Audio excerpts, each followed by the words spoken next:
Salut, c'est Arnaud, j'espère que vous allez bien. Ça faisait très longtemps que je vous avais pas fait de vidéo. Aujourd'hui, j'ai plein de nouvelles choses à vous faire découvrir, à vous partager des techniques dans tout ce qui va concerner le référencement Google, la récupération de données avec le scrapping, les publicités en ligne, les statistiques en ligne. Et aujourd'hui, je voulais vraiment me concentrer sur un point qui concerne le scrapping de données, c'est-à-dire la façon en fait de récupérer des informations sur des pages web qui sont des champs spécifiques, des tableaux, etc.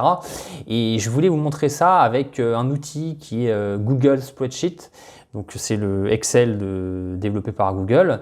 Et il y a plusieurs fonctions qu'on va voir tout de suite pour récupérer directement un tableau avec par exemple des noms de pays, des chiffres, des données chiffrées, des listes d'emails, des listes de numéros de téléphone, de noms d'entreprises, de noms de personnes. Et on peut générer à la volée des tableaux Excel à partir de ces données qu'on scrape.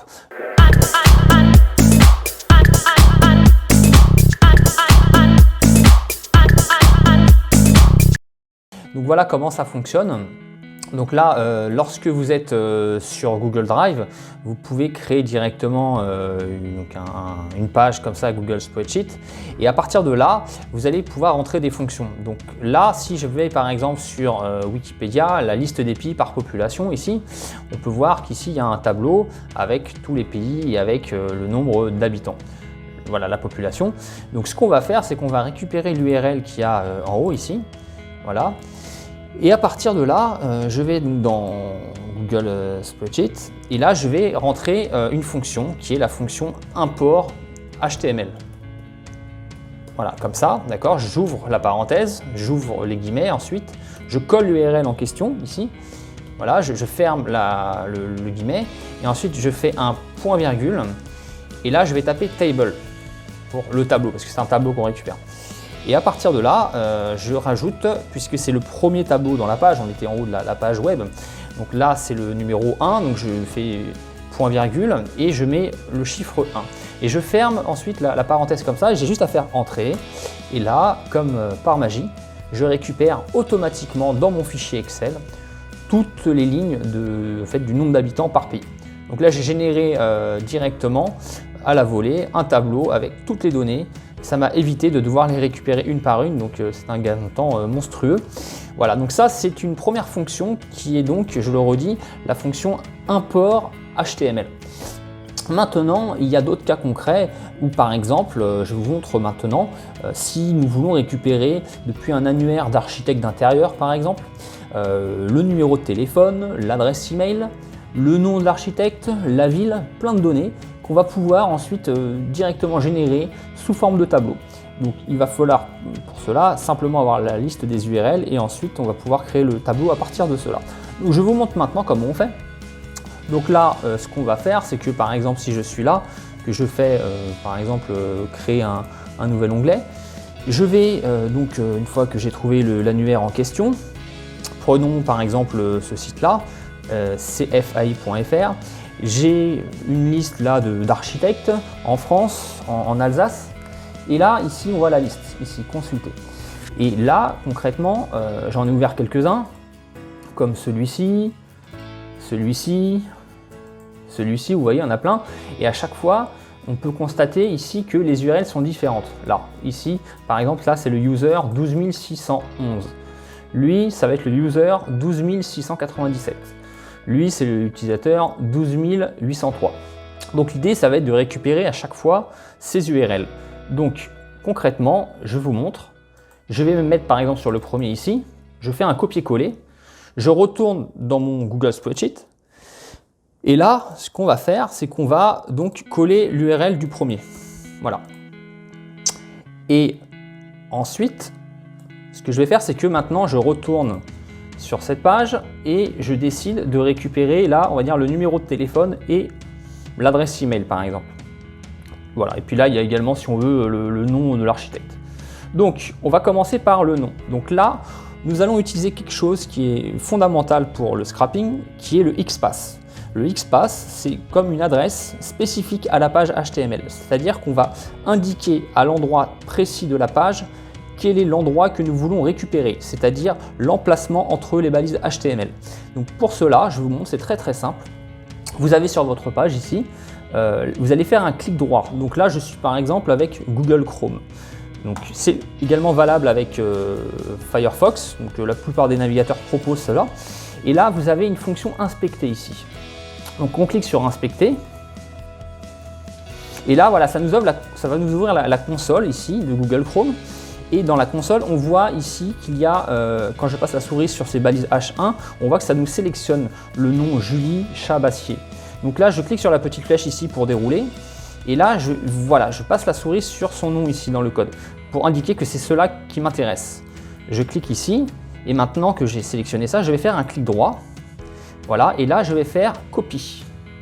Et là, je vais faire copie XPath. Voilà. Et ensuite, ce que j'ai plus qu'à faire, c'est que je retourne sur ma feuille Excel. Je vais là, dans la deuxième colonne, pour que finalement la colonne B soit une colonne dédiée au nom des architectes.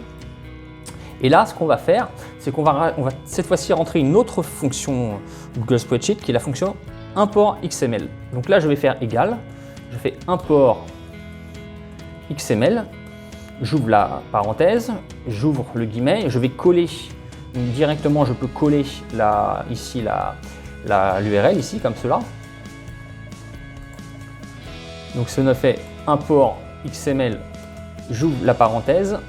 Là, je vais mettre A1, puisqu'en fait, c'est finalement c'est la cellule numéro A1 qu'on va vouloir analyser. Donc, je tape A1, voilà, point virgule, et là, j'ouvre les guillemets et je vais coller le XPath que nous avons copié juste avant. Voilà, comme ceci. Alors là, petit cas particulier, vu que là, il y a également des guillemets, pour pas que cela crée un conflit avec les ouvertures de guillemets ici, je vais rajouter en fait simplement les petits guillemets comme ça. Donc l'apostrophe, voilà. Et ici, cette fois-ci, je ferme mon guillemet ici pour que le XPath soit placé entre les deux guillemets. Et je ferme la parenthèse comme cela. Ensuite, j'ai plus qu'à faire entrer,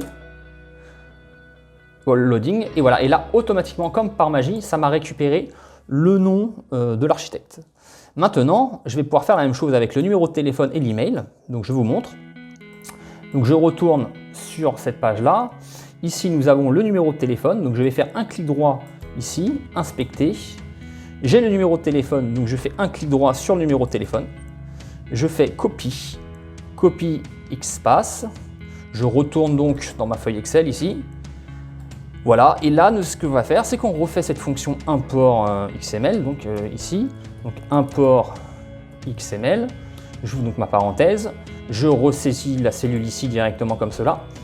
Point virgule, j'ouvre donc encore les guillemets, je colle l'XPath dédié au numéro de téléphone en mettant le guillemet comme ceci plutôt qu'avec le double guillemet, l'apostrophe. Voilà, ensuite j'ai plus qu'à fermer ma parenthèse ici. Voilà, donc quand je fais entrer, cette fois-ci j'ai bien le numéro de téléphone qui s'est affiché. Donc par défaut Excel enlève les zéros parce qu'il pense que c'est simplement une valeur, un chiffre lambda, donc par défaut il retire le 0. C'est pour ça, mais ça vous pouvez le modifier ensuite dans le format de la cellule. Et ensuite nous avons donc le mail à récupérer, donc le mail se situe ici. Je refais mon clic droit, je refais inspecter. Là ici nous avons le mail là, donc je vais faire un clic droit sur le mail. Je fais copier encore une fois, copie XPath. Je retourne donc encore dans mon Google Spreadsheet et là je vais faire donc égal import XML comme ceci, voilà, toujours pareil, on va coller d'abord l'URL ici en question, un point virgule, ensuite j'ouvre donc encore mes guillemets, je colle mon XPath que je ferme, je vais donc encore une fois mettre ici l'écriture comme ceci pour pas que cela crée un conflit. Voilà, et ensuite je ferme ma parenthèse et je fais donc entrer. Et voilà, et là je récupère automatiquement le mail de l'architecte. Et maintenant, ce que j'ai plus qu'à faire, c'est que, imaginons que vous en ayez une centaine ou des milliers, et bien on va simplement récupérer les URL des autres architectes. Donc là, dans ce premier exemple tout simple, j'ai quelques architectes ici, j'ai simplement à faire copier l'adresse du lien. Ici, voilà, hop. Je colle là. Ensuite, je vais faire ici la même chose avec le troisième. Copier l'adresse du lien, je colle là. Voilà, je fais ça avec quelques-uns, vous comprenez le principe. Voilà, allez hop, un quatrième, un cinquième. Voilà, copier l'adresse du lien. Voilà. Voilà, donc là j'en ai collé 5 juste pour l'exemple. Et maintenant, simplement vous glissez ici, vous cliquez ici, vous glissez comme ça. Voilà. Et là, automatiquement, je récupère tous les noms des architectes. Et je vais pareil avec les numéros de téléphone. Voilà. Pourquoi des fois le mail s'affiche là? C'est simplement que des fois, il n'y a pas tous les champs renseignés sur certaines pages. Et s'il manque certains champs, ça peut créer un décalage. Et donc le système pense que la ligne d'avant, par exemple, correspond à ce champ-là. Mais vu qu'elle n'y était pas, il y a eu un décalage qui fait que ça a tout décalé d'un cran. Donc cela peut être corrigé. Mais là, je vous fais un exemple rapide. Donc, mais le but, c'est que vous compreniez le principe de cette technique. Voilà, là j'ai la même chose avec les adresses email. Donc là on voit qu'un email avait été mal saisi. Là il y a l'URL du site web à la place, il y a un petit décalage. Bon voilà, vous avez compris le principe. Après, évidemment, donc on pourrait imaginer, c'est que là, vous avez sur ce site-là des URL qui sont incrémentales, puisque finalement c'est user 1, 2, 3, 4, 5, 6 jusqu'à 13 000, 14 000, 15 000. Donc on pourrait imaginer de les faire un par un en incrémentant. Donc là, par exemple, on pourrait imaginer que si je me mets sur celui-ci, en glissant comme ceci, finalement, ça va automatiquement rajouter les numéros des architectes suivants. Donc là, on va essayer, voir s'ils existent vraiment. Donc je glisse comme ça. Voilà, ça fonctionne. Donc là, on a bien automatiquement, j'ai même pas eu besoin d'aller les récupérer un par un les URL, j'ai directement récupéré toutes les URL comme ça. Vous pourriez faire la même chose avec les milliers en fait. Donc là, je fais pareil avec les numéros de téléphone. Donc voilà, on voit que certains numéros n'existent pas. Des fois, la mise en forme saute un petit peu. Mais bon, encore une fois, vous avez compris le principe de cette technique. Et là, ensuite, je fais pareil avec les emails. Voilà. Et voilà. Et là, je récupère automatiquement les emails. Et encore une fois, là, je vous ai montré simplement le nom, numéro de téléphone et email, mais on a vu sur la page qu'il y avait d'autres informations, comme par exemple, vous avez le site web, vous avez l'adresse postale, vous avez des informations plus spécifiques sur là où le domaine d'activité où intervient l'architecte. Vous avez, vous voyez, vous avez plein de champs, et tous ces champs-là, ils peuvent être également récupérés dans une colonne dédiée. Donc la fonction est très puissante. Et ça vous ouvre des portes pour plein de choses en fait, que ce soit à la fois pour traiter de la data, pour faire de la prospection commerciale. C'est une fonction très puissante, ce Google Spreadsheet, avec la fonction import HTML donc et import XML. Après, on verra dans une prochaine vidéo qu'il existe finalement d'autres techniques de scrapping qui sont également très puissantes, puisque la fonction de base de Google Spreadsheet est limitée à peu près à 300 requêtes par jour, ce qui signifie que si vous scrapez comme des bourrins tous les jours, vous allez vite être limité. Donc, mais c'est déjà très pratique pour des petites quantités.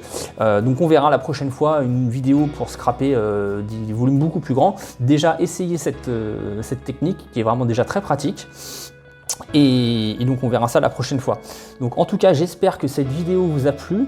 Je vous encourage vivement à la partager autour de vous avec tous vos amis, tous vos contacts. Et merci de l'avoir suivi jusqu'au bout. Et je vous dis donc à très vite. Passez une très bonne journée et voilà. Et rendez-vous pour une prochaine vidéo. Allez, merci, ciao.